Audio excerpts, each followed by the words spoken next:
떡국 김치 갈비를 하루에 하신 거예요? 그 2시간 동안? 2시간 안에, 2시간 안에. 와, 떡국 김치 갈비? 아닌데? 이게 적어 보이지? 선생님께서 풀브라이트 지원하실 때는 교원 자격증 3급에 석사 수료에 어학당 경력 4년, 상급에서 2급 승급에 필요한 그 수업 시간은 못 채우신 거네요. 채웠습니다. 채웠어요? 아, 근데 왜 신청을 안 하셨어요? 미리 네, 줍니까? 미리 그 줘요. 문법. 미리. 그래서 아, 사실은 뭐 영어를 좀 못하더라도 준비를 할 수 있으니까.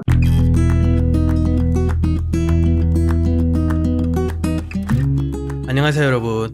오늘 저희가 만나볼 선생님은 김선영 선생님입니다. 이 선생님께서는 한국어 교원 자격증도 없이 해외에서 한국어 강사로 일을 하시고, 그리고 한국으로 돌아와서 한국어 강사 3급을 취득하시고, 그리고 석사 학위를 진행하시면서 또 어학당에서도 일을 하시고, 그리고 이번에 미국 풀브라이트 장학생으로 다녀오신 선생님이십니다. 정말 이 선생님과 얘기하면서 확실히 이전에 다른 선생님들께서도 말씀하셨지만 현재 가면 저희가 알지 못했던 것들이 보이고, 그리고 정말 열심히 있다면, 또 열의가 있다면 모든 게 가능하다는 것을 다시 한번 실감할 수 있었는데요. 그럼 다 같이 선생님과의 인터뷰 보러 가시겠습니다. 네, 안녕하세요 선생님, 반갑습니다. 안녕하세요. 네, 오늘 이렇게 인터뷰 응해주셔서 너무 감사드리고, 또 좋은 경험을 하신 선생님이라 다른 선생님들이 기대를 많이 하실 것 같아요. 자, 그럼 선생님, 성함은 이제 김선년 선생님이신데, 선생님, 지금 한국어 강사로서 직업 만족도가 10점 중에 몇 점이신지, 그리고 또 함께 간단한 소개 부탁드립니다. 네, 저는 그 지금 8년째 한국어를 가르치고 있고 그 해마다 직업 만족도가 조금 다르긴 하지만 현재로서는 한 7점에서 8점 정도 줄 수 있을 것 같아요. 한국어 선생님으로서 학생들을 가르치고 굉장히 의미 있는 일을 하는 거라고 생각을 해서 직업 만족도는 사실 높은 편이나 아무래도 국내에서 일하다 보니까 그 직업에 불안정한 부분이 있어서 제가 거기에서 한 2, 3점을 뺐습니다. 그리고 가끔 그 취업이나 이런 직업 만족도를 결정하는데 그게 영향이 커서 이게 정말 뭐 7, 8점이라고 말씀은 드렸지만 뭐 5점이 될 수도 있고 그 제 생활을 흔드는 그런 요소이기 때문에 네, 현재로서는 네, 한 8점 정도 드리겠습니다.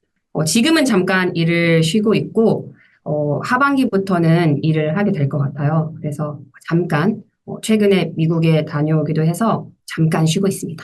그러면 8년 동안 한국어를 가르치셨는데, 한국어 교원 자격증을 8년 전에 취득하신 건가요? 네네네네. 중간에 취득을 했어요. 그때 2019년에 제가 최종적으로 한국어 교원 자격증 3급을 취득을 했고 석사 과정을 수료를 했는데 아직 졸업을 못해서 최종적으로 졸업을 못해서 그 2급 자격증은 아직 네, 나오지 않았습니다. 음, 그러면 8년 전부터 가르치셨고, 3급을 5년 중간 전에 따신 거네요? 19년도에 땄으니까. 2019년에 시험을 받고 2020년 1월인가에 나온 걸로 알고 있어요. 그래서 그럼 그때까지는 자격증 없이 강의하신 거고. 그쵸, 그쵸. 처음 제가 강의를 시작한 게 2016년 폴란드에서 네. 우연한 기회에 좀 네, 한국어 선생님으로 일할 수 있어서 어, 당시 자격은 없었죠. 그런데 제가 아마 영어를 할 수 있어서 뭐 그 부분에서 좀 강점으로 보시고 채용을 하셨던 것 같고 제가 그때 면접 볼 때 막 폴란드어 준비해서 면접을 네. 봤던 기억이 있어요. 그게 좀 깊으셨다고 하시더라고요. 그래서 강의는 영어로 했고 자격증 없이도 그때 굉장히 열정만으로 어, 열정했던 그런 선생님이었고 지금 돌이켜 보면 또 그때의 열정이 굉장히 긍정적으로 작용한 부분이 있어요. 하지만 음, 실력으로 보면 조금은 조금 부끄러운 그런 부분도 있었어요. 네. 아, 그럼 다음 질문이 곧 제가 드리고 싶은 질문이랑 연관이 되는데, 폴란드에서 시작하셨다고 하셨는데, 그럼 그때 폴란드에 계셨던 거예요? 네네네. 2016년부터 2017년까지 10개월 정도 일을 어, 했고, 거기에서 이제 만족도가 굉장히 높았죠. 그래서 그러면 어떤 이유로 폴란드에 가시게 되고 한국어 강사가 되신 이유가 무엇일까요? 어, 어렸을 때부터 아마 좀 비슷하신 분들 계실 것 같은데 해외 여행하는 거, 그리고 해외에서 살아보는 거, 그거에 대한 로망 다 있지 않나요? 그 부분이 있었고, 실제로 해외 취업을 준비하기도 했어요. 그런데 해외 취업이 잘 안 됐고, 졸업 4학년 때 준비를 했는데 잘 안 됐고, 졸업 직후에는 영어 선생님으로 일을 하다가, 한국어를 가르쳐 보는 것도 의미가 있을 것 같다. 영어를 가르치는 것도 정말 재미있지만, 다른 나라 사람들한테 한국어를 가르치는 거는 어떨까라는 호기심이 있었고, 그 우연한 기회에 계속 제가 그 잡 서칭을 했던 것 같아요. 그래서 폴란드에 그 일자리가 있다라는 걸 알고 지원을 받고 될 줄은 몰랐는데 정말 운이 좋게도 선발이 돼서 갔고 그 경험 때문에 그게 가장 큰 계기이자 네, 동기가 되었어요. 한국어 선생님을 해보자. 정말 행복한 일이구나. 그럼 폴란드에 계시다가 우연한 기회가 있어서 한국어 선생님을 하신 게 아니라 한국에서 지원을. 처음부터 폴란드에 한국어 네, 강사로 지원을 해서 가신 거네요. 네네네. 오, 와, 그게 2016년. 잘 모르고 네. 젊기도 했고, 이게 크게 제 커리어에 뭔가 1년이 문제가 될 것 같지도 않았고, 조금 기대를 크게 했다기보다는, 다른 경험, 뭐 이런 식으로 생각하고 갔는데, 직업적으로도 그렇고, 폴란드 현지 생활도 만족스러워서, 다시 갈 생각도 했었어요. 어떻게 음, 하면 갈 수 있을까? 근데 아무리 생각해봐도 해외에 가든 뭐 국내에서 일하든 한국어 선생님으로서 석사가 좀 필요하겠다. 네, 다음 스텝으로 가려면 한국어 석사의 필요성을 좀 느끼고 그래서 석사를 네, 바로 준비해서 시작했습니다. 되게 독특한 케이스네. 저 이런 케이스는 처음 보는데, 네. 2016년도라서 가능했던 건가? 그럴 수도 있을 것 같아요. 네. 그때가 지금이랑 사실 뭐 8년 이 정도밖에 안 됐는데도 좀 분위기가 달랐어요. 그때도 한류 그 열풍이 있었는데 지금은 또 분위기가 다르고, 주변 뭐 계시는 선생님들도 조금 다르시고, 어, 그때는 초창기라고 볼 수 있나? 좀 어, 분위기. 그럼 그 폴란드에 가셨을 때는 뭐 강의하던 곳이 학교였나요? 아니면 어떤 기관이었나요? 뭐 어디서 강의를 어, 하셨죠? 폴란드 남부였고요. 네. 어학원에서. 와건, 한국어 선생님은 저 혼자였고, 네. 제가 다른 도시 이렇게 돌아다니면서 세 개의 도시에서 일을 했어요. 그 같은 어학원의 그 네, 브랜치를 같은 돌아다니면서. 어학원에서 네, 다른 아, 도시에서도 이제 강의를 열어서 어, 운전하고 다른 도시에 가서 수업하고 오. 그럼 그 어학원이 뭐 한국인이 운영하는 곳이었나요? 어떻게 그 공부를, 한국인 원장님께서 운영하시는 어학원 와, 뭐 아직도 있겠네요, 거의. 있지 않을까요? 있을 것 같아요. 음, 네, 아마 계속 수요가 있어서 네, 있지 않을까요? 제가 최근에는 사실 확인해 보진 않아서 네. 몇 년 네, 있을 것 같아요. 삼성 들어가 있지 않나요, 폴란드에? 거기 폴란드가 LG, 제가 그때 당시에는 LG, 그리고 그 체코랑 또 가까워서 또 체코에 그런 음, 자동차 회사들이 많아요. 그리고 폴란드는 뭐 자동차 회사뿐만 아니라 자동차 회사 그 산하에 그 부품 회사들이 네. 정말 많이 있어서 그런 거 때문에 뭐 학생들이 직접 취업을 원하기도 했고, 그리고 직접 그 관련 회사 직원들을 가르치기도 했고, 뭐 한류 영향으로 그 현지인들도 가르치고, 그리고 국제학교도 나갔어요.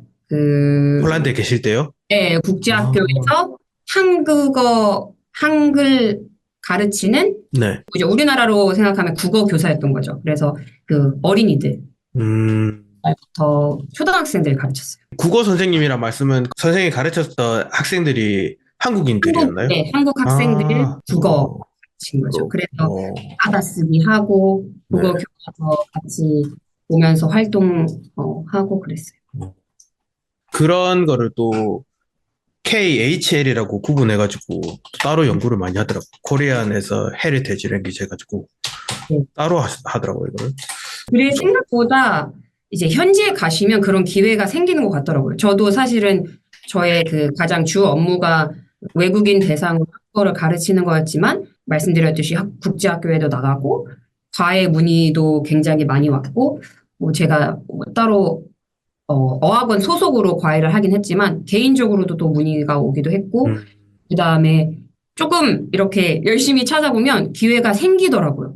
좀 예상하지 못했던 그런 부분에서 기회가 생기기도 하고, 뭐 한국어를 가르치러 갔는데, 뭐 학부모를 알게 되어서, 선생님 혹시 수학은 가르쳐 주실 수 있나요? 뭐 이런 경우도 봤고, 그거는 그 현지 상황이나 뭐 선생님이 갖고 계신 어떤 그런 장점? 이런 거에 따라서 음. 다양하게 기회를 잡으실 수 있을 것 같습니다. 맞아. 일단 나가면 여기서는 안 보였던 여러 그죠? 가지 길이나 기회가 확실히 더 있는 것 같아요. 맞아요. 좋습니다. 그럼 한국에서 대학교를 졸업하시고 이렇게 가신 것 같은데 한국에서 대학교 학사는 혹시 어떤 거 전공하셨나요? 저는 행정학 전공했고요. 행정학. 상관없는 일을 하고 있죠. 네. 아주 행정학. 상관없다고는 할 수 없지만, 네, 아주 조금 활용하고 있지만, 네, 아, 직접적인 연관은 없다고 생각합니다. 네. 아, 행정학. 선생님 근데 행정학 공부하셔서 어떻게 해외 취업하시려고 하셨죠? 네. 행정학으로 공기업에 많이 가요. 아, 공기업으로. 행정학과 출신들이 공기업에 많이 가고, 뭐, 인사팀에도 많이 가고, 음, 그래서, 나름, 네, 취업을 준비하긴 했는데, 네. 아, 뭐 어쨌든 성공하셨죠, 뭐. 네, 아닙니다. 아니, 좀 다른 길로 가셨죠. 어쨌든 성공하셨죠. 해외 조금 더 취업도 뭐 하시고. 길게 준비했으면 될 수도 있을 것 같은데 그때 좀 마지막에 네 준비했던 거라 그리고 좀 포기도 빨랐어요. 아직 내가 준비가 안 됐나 보다 뭐 이런 생각이 들기도 했고. 그러면 그 행정학 공부한 그것보다는 영어가 됐고 또 너무 가고 싶은 마음에 이렇게 폴란드어로도 면접 준비도 하고 네, 그랬던 게 제가 다 그 잘, 당시에 한국어 그 자격증 공부를 했어요. 그래서 아, 그 필기 시험을 통과를 한 상태에서 지원서를 넣었어요. 그래서 그 말씀을 아, 제가 최근에 한국어 자격증을 공부를 했고 필기 시험에 합격했습니다. 그 정도는 제가 어, 네, 말씀을 어, 그게 뭐 굉장히 큰 요소로 작용을 했는지는 모르겠지만 필기 시험 합격까지는 네, 제가 좀 말씀을 드렸고 어, 네, 그때 공부는 열심히 하고 있었어요. 네. 그 3급 필기 시험이 사실 굉장히 어렵죠. 그때 당시에 네, 한 두 달 정도 준비를 했고 운 좋게 네, 잘 실력이시셨습니다. 그러면 그것까지 포함해서 그러면 학사 졸업 후에 지금 2024년 7월까지 한국어 강사로서 어떤 여정을 보내셨나요? 지금 어느 정도 말씀을 드린 것 같은데, 그렇게 폴란드에서 처음 한국어 교원 생활을 했고, 다시 돌아와서 석사의 필요성을 느껴서 석사를 지원하고, 수료 상태이고, 논문을 써야 하지만, 제가 다행히 석사 중간에 3학기 때 국내 뭐 대학의 어학당에 취업을 해서 그때부터 4년 반 동안 음, 일을 했어요. 한 어학당에서 일을 했고, 또 그 경험이 쌓이니까 다른 것들을 도전을 할 수 있게 되어서 2022년에는 미국의 풀브라이트라는 재단에서 진행을 하는 FLTA라는 그 Teaching Assistant, Fulbright Language Teaching Assistant 이 한국어 뭐 보조교사라는 그 프로그램으로 미국에 약 9개월 동안 다녀왔고 최근에 돌아왔습니다. 사실만으로 말씀드리면 네, 그 정도로 음, 8년을 지내게 되었고 그 다음에 온 오프라인으로 중간중간 과외도 했어요. 생활비 충당도 있었고 그리고 개인적으로 뭐 소개를 받은 적도 있어서 온 오프라인으로 학생들 지도했던 경험이 있습니다. 온라인으로 수업하실 때는 뭐 플랫폼을 이용하셨나요? 아니면 따로 뭐 소셜 미디어로 모집을 하셨나요? 제가 폴란드에서의 경험이 있어서 그 폴란드에 그 웹사이트가 있어요. 이렇게 음, 과외 선생님 구하는 우리 네. 나라처럼 그래서 그때 당시에 제가 거기에 제 경력이나 이런 거를 올리고 수업이 가능하다라고 해서 몇 명 학생들이 연락을 했고 그리고 그 학생들이랑 거의 1년에서 2년? 네, 좀 오래 온라인 음, 실제로 그 그 학생들이 한국어 학과, 폴란드에 있는 한국어 학과에 취업하기도 했고, 뭐 아직까지도 교류를 하고, 그리고 그 학생이 뭐 같이 언니랑 수업을 하기도 했고, 그렇게 했고, 중간에는 제가 뭐 소개받기도 했고, 지원을 따로 해서 온라인 수업이나 오프라인 수업, 네, 직접 이렇게 방문해서 그때 그 모 회사의 직원분, 임원급 분이었던 것 같아요. 조금 높으셨던 네. 분이어서 그런 분도 수업해 본 적이 있어요. 네, 제가 어디에 소속돼서 네. 이렇게 플랫폼이나 이런 거에 뭐 이렇게 플랫폼이 돈을 얼마 가져가고 이랬던 네. 적은 없고. 아, 좋습니다. 그게 좋죠. 사실 플랫폼에서 잘해서 뭐 많이 버시는 분들도 계시는데 어차피 그걸 똑같이 따로 하는 게 수수료 안 떼고 더 좋은 거니까 좋다고 생각합니다. 그리고 이렇게 선생님이 하신 것처럼 그 현지 뭐라고 해야 되나 뭐 구인구직 뭐 네, 가외 네, 사이트 네, 이용하신 것도 되게 좋은 방법인 것 같아요. 저도 대학교 졸업하고 나서 한국어 자격증 없었죠. 뭐 교원 자격증 없었는데 대학교 다니면서 학교에서 이제 뭐 교류 수업 같은 거 해가지고 그래서 이제 대학교 일본에서 나왔거든요. 그 일본인들 좀 가르치고 이러다가 나중에 호주에 워킹홀리데이를 갔는데 제가 이제 호주에서 한국 사람들이 호주 가면은 그 커뮤니티가 몇 개가 있는데 그 중에 호주 나라라는 데가 있거든요. 그 호주 나라에서 서로 이제 호주에 사는 한국인들끼리 서로 뭐 사고 팔고 뭐 일구하고 뭐 이런 걸 하는데 그게 일본 애들도 자기들이 사용하는 사이트가 따로 있어요. 그 잼스팁이라고 jamtv.com인가 이랬던 것 같은데 근데 이제 제가 일본어를 하니까 거기 가가지고 일본 학생들을 찾아서 한국어를 가르쳐 줬단 말이에요. 그러니까 이렇게 그 현지 사이트를 사용하는 게 되게 좋은 방법인 것 같아요. 아무래도 그 인스타그램이나 뭐 이런 걸로는 처음에 이제 학생들한테 내가 좀 광고하기나 이런 게 쉽지 않은데 이런 식 광해 사이트에서는 그걸 찾으러 오는 사람들이 있으니까 더 찾기 되게 좋은 방법인 것 같아요. 저는 그때 그 현지 친구가 좀 도와줬어요. 제가 좀 물어보고 피드백 받아서 어떻게 광고를 하면 좋을까 이렇게 물어보니까 좀 피드백을 해줘서 그래서 좀 같이 네, 올렸던 기억이 있어요. 그래서 좀 현지 친구들한테 도움을 받으면 되지 않을까. 자, 그러면 다음 질문으로 자, 선생님만의 수업 노하우가 있다면 어떤 게 있으실까요? 부끄럽지만 제가 수업을 할 때 좀 재미있는 수업을 하려고 노력을 많이 하는데 사실 대학교 어학원에서 정해진 그 내용들이 있어요. 정해진 수업들을 해야 되는 게 있고 그거를 맞춰야 하는 게 또 한국어 강사로서의 뭐 의무이기도 한데 저는 그래도 좀 재미있는 요소를 찾고자 수업 처음에 아이스 브레이킹이나 아니면 중간중간 학생들이 좀 지루해하기도 하면 뭐 게임이나 뭐 노래 이런 거를 좀 많이 했어요. 근데 당연히 올해는 할 수 없고 시간이 없고 바쁘기 때문에 그래서 뭐 초중급 같은 경우에는 쉬운 노래나 뭐 가요, 트로트, 동요 이런 것들 좀 틀어주고 정말 쉬운 단어 하나라도 뭐 정말 반복되는 그런 구절 하나라도 가르쳐줬던 것 같고 학생들도 계속 그 노래 들려달라고 하기도 했던 것 같고 게임도 많이 했어요. 게임도 간단한 게임도 했고 중고급은 좀 그렇게 운영을 했던 것 같고 학생들이 나중에 뭐 피드백을 해주는데 김선영 선생님 재미있는 선생님 뭐 선생님 재미있어 이런 피드백이 많더라고요. 그래서 제가 아주 큰 노력을 하진 않았지만 그런 것들이 학생들의 기억에 남는구나. 이런 것들이 재미있는 수업으로 기억이 되는구나 이런 생각을 해서 그걸 계속 유지를 하려고 했고 고급은 굉장히 활용할 게 많아요. 예를 들어 같이 드라마 공부를 하면서 액팅 수업을 한 적도 있어요. 그래서 평소에는 좀 참여율이 저조했던 학생들도 좀 재밌게 나중에 막 자신의 어떤 그런 내재되어 있던 그런 끼를 분출하기도 하고 막 정말 까르르 하면서 같이 막 촬영하면서 그렇게 드라마 수업했던 적도 있고 학생들 뭐 뉴스나 아니면 뭐 날씨 이런 예보 같은 것도 뭐 아나운서 대보기, 뭐 기자 대보기 처음에 좀 반발이 있기는 한데 이거 너무 어려워요 뭐 이런 반발이 있긴 한데 또 하다 보면 학생들 좀 그 안에서 즐기기도 하고 그 다음에 저는 제가 좀 가장 좋아하는 수업이기도 한데 같이 책을 읽었던 적도 있어요. 같이 뭐 책 전체를 읽을 수는 없지만 좀 발췌를 해서 학생들한테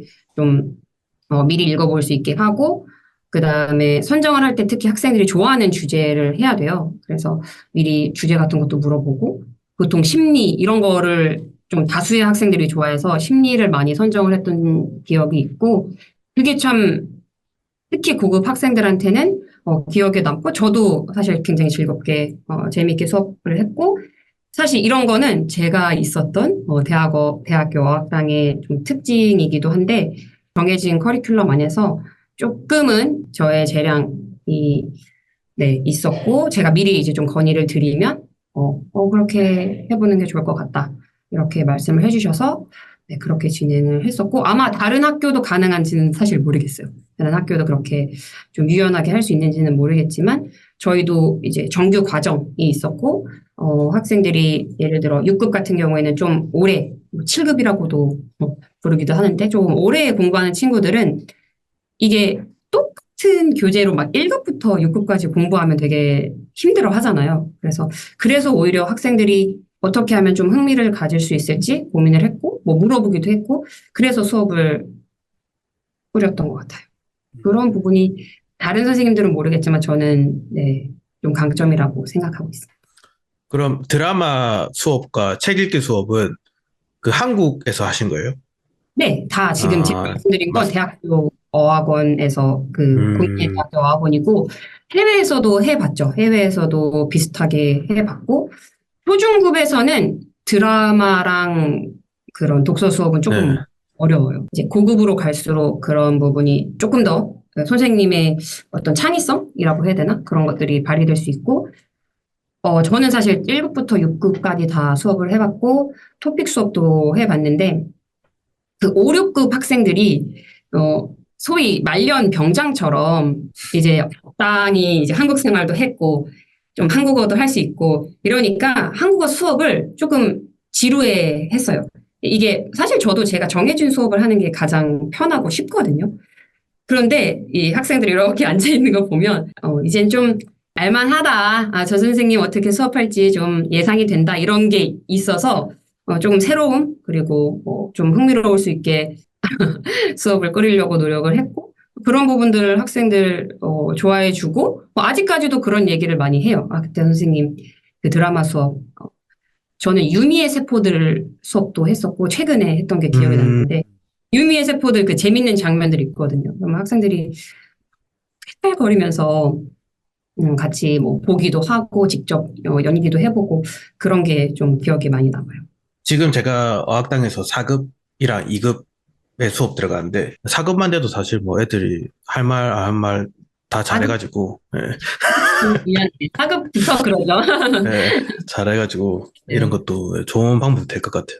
아마 네. 선생님이 노력을 많이 해야 되는 그런 게 있어요. 저도 이런 걸 찾을 때 정말 시간이 많이 걸리거든요.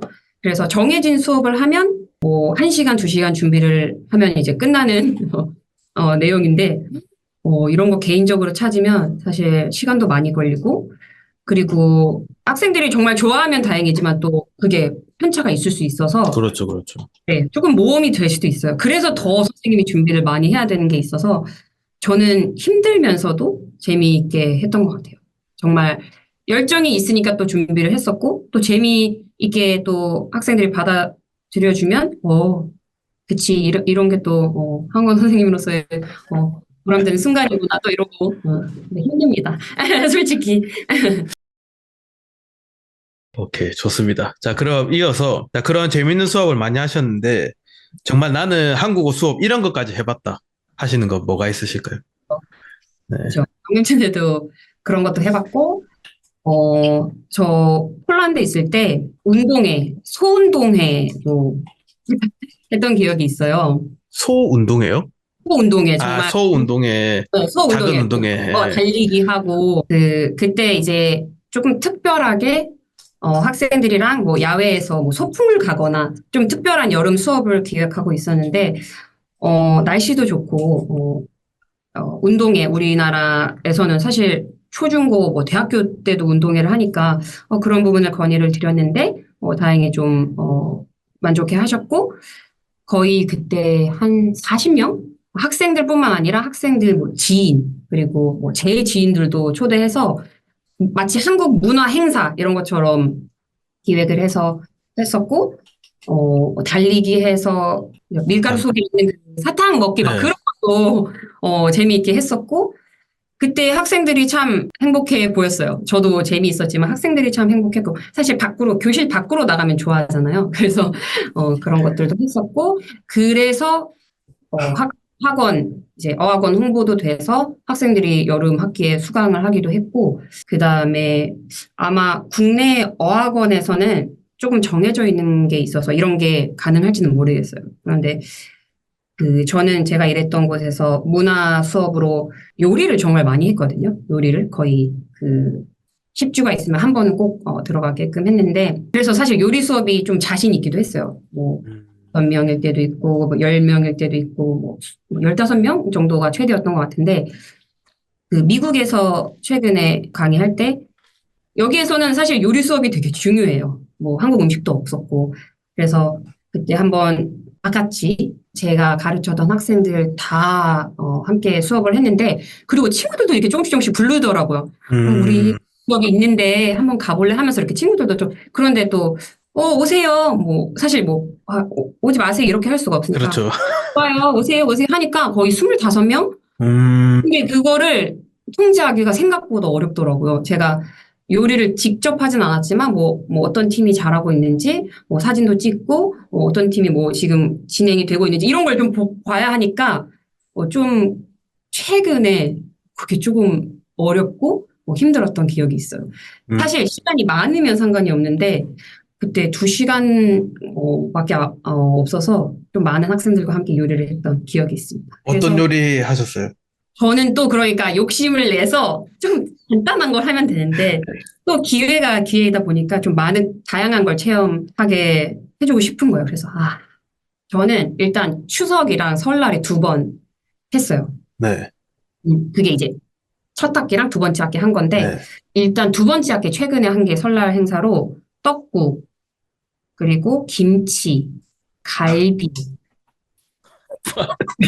벌써 좀, 네. 네, 그런 것들을 했죠. 그쵸. 그리고 그게 떡국 김치 갈비를 하루에 하신 거예요? 그 2시간 2시간 동안? 안에, 2시간 안에. 와, 떡국, 김치, 갈비? 아닌데? 되게 적어 보이지? 이게 거의 뭐 볶음밥. 내가 봤을 때 볶음밥 했던 것 같아요. 그래서 그게 2학기랑 1학기랑 좀 헷갈리는데 볶음밥 맞는 것 같아요. 이게 그냥 이렇게 요리를 좀 해본 사람들끼리 소수의 멤버로 하면 상관이 없는데 대학생들이다 보니까 좀 어려요. 18살, 19살 이런 학생들 아직 칼질도 잘 능숙하지 않은 그런 학생들을 데리고 2시간 내에 그리고 길어지면 학생들도 집에 가거나 이게 일정이 있기 때문에 그게 좀 어렵더라고요. 하지만 또 욕심에 다 이제 맛보게 해주고 싶으니까 이것도 해보고 저것도 해보고 그래서 이제 팀을 나눠서 최대한 효율적으로 운영을 해보려고 했죠.